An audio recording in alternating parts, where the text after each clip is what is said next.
Xotira muqaddas, qadrlash savobdir. Osoyishta va tinch hayot uchun kurashganlar yurtning faxri hisoblanadi.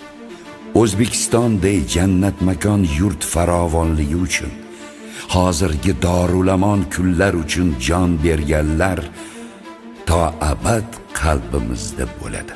Tinchlik ko'z qorachig'imizday asraydigan ne'matimiz bo'lsin. Armon nima ey do'stim, alam bilan o'tmoqdir. O'lim nima ey do'stim, kelmas bo'lib ketmoqdir.